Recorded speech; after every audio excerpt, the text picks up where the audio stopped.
markastoo ballanta jaceylka dhowrto waxaad noqonaysaa qof heegan ugu jira jaceylkaas sida uu ku guuleysan lahaa. waxaan halkan idinkula wadaagayaa qiso ay nala soo wadaagtay gabar ka mid ah dhalinyarada ku xiran shabakada Sharmaarka Media. waxaa gabadhan ay tiri waxaan ku noolahay magaalada Hargeysa ee xarunta Somaliland. bishii 3aad 2018 waxaan isbaranay wiil, waxaana iska baranay wiilkaasi aalada Facebooka. waxay ugu codsaday muddo kadib wiilka sidaan u wada xiriireynay in xiriirkeenu uu isku bedelo mid jaceyl. waan ka aqbalay, waan wada xiriirnay. waxa uu ii sheegay in wax kasta oo jaceylka iyo sidoo kale kalsoonida ay ku dhismayso in diyaar uu yahay in sare uu qaado. aniga qalbigayga oo daacad ahaa aad ayuu qofkii soo jiitay, waan soo dhaweeyay. waxa uu ii sheegay inuu jecel yahay, aad baan ugu farxay. anigana jaceylka daacadnimada ku dheehan ee aan u sii qaadayay ayaa marba marka ka dambeysa igu sii ballaaranayay.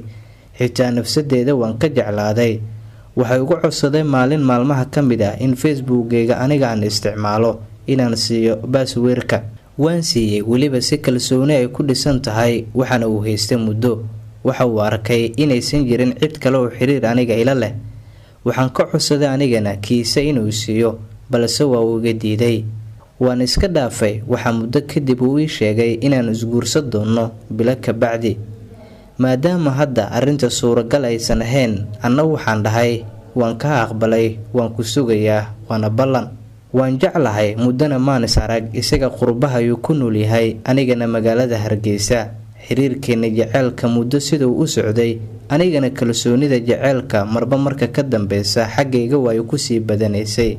muddo kadib waxaa soo dhawaatay waqtigii ballanta, anigoo aad ugu faraxsan oo aan isleh waqtigii aad isana doontaan ayaa la joogaa oo wax aan badnayn ayaa ka harsan.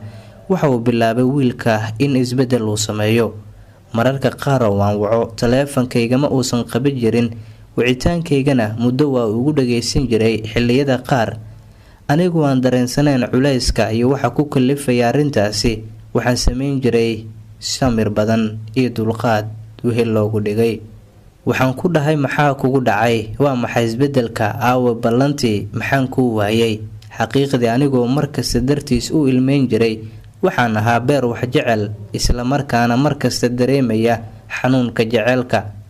haddii aan garan lahaa boogta jaceylka sida loo daweeyo amaba sida loogu hortago, mar hore ayaan tallaabo nolosheeda farxad gelin karta qaadi lahaa. waxaa markii aan su-aalo badan aan weydiiyey oo la xiriira waxa ku dhaca, wuxuu igu yiri kuma rabo, iyo sidoo kale hadallo kale u eg qof iga sii fogaanayo oo kale. mararka qaar oo aan ilmada iyo sidoo kale catowga murugada indhahaygu ay daashadaan oo aan isdhaho waa yara roonaatay, waan wici jiray, waa raaligelin jiray anigoo aan qaladka gelin.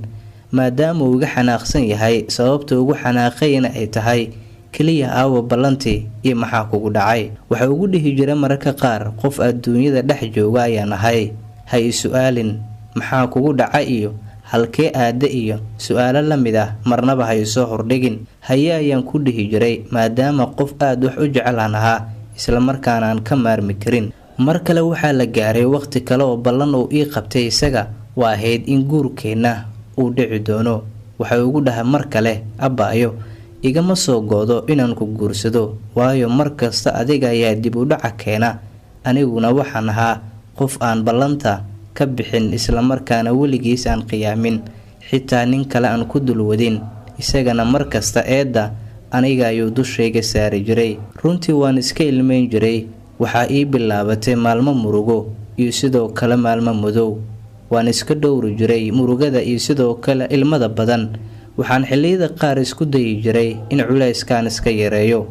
waxaan isdhihi jiray xilliyada qaar sidoo kale armuu kaa fogaadaa haddii aad xitaa murugada iyo ilmada intaad ku maqan tahay markasta tusi inaad jeceshahay, oo waaba la xiriiri jiray. muddo kadib ayaan waxaan islahaa wax kasta oo ay hagaagayaan, balse waa markii igu darneyd. maalin maalmaha ka mid ah waxa uu bilaabay oo aan fogeyn in xiriirkeenna uu yiraahdo waan goonayaa oo intaan ayaan ku simayaa, ma jecli hadalkaaga dambe inaan dib u maqlo. sidoo kale muddo kadib ayuu wuxuu ugu yiri waxaaba tahay qof aan aniga jecel hadda la sii wadaagi karin. hadda aniga waxaan ahay qof wax jecel, isaga muddo muusan ila hadlin. wax xiriir inuu ila soo sameeyo iska daaye, taleefankayga ma qabto. waxaa suuragal ah xilliyada qaar xitaa in balowga iga saaro aaladaha aan kala xiriiri jiray. Waxaan jeclahay bahda Sharmaarka Media, waxaan ahaa qof murugada wehelo ah, waan ilmeeyaa habeen iyo maalin, xatooga iyo murugada iyo sidoo kale calaacalka afkayga ma daayo. Waxaan sameeyo waan garan la'ahay. Qofka hadduu ii dhow yahay suuragal waa raaligelin lahaa, laakiinse ma joogo halkaan ku noolahay oo meel aad iiga fog oo maanta aan gaari karin ayuu isaga ku nool yahay. Bahda Sharmaarka Media, waxaan jeclahay arrintan ku jahwareersanahay in tala aad iga siisaan iyo go'aanka aan qaadan karo waxa uu noqon karo. Waxaan isleeyahay taladiina waa ii noqon doontaa mid daawo u noqonaysa nolosheeda. Ka Sharmaakahan gabadhan aniga tala ayaan la wadaagay, taladaas waa midda kuu muuqanaysa hadda. insha Allah qaybta commentigan waad ku arkaysaa talada aan siiyay gabadha, adiguse maxaad kula talin lahayd?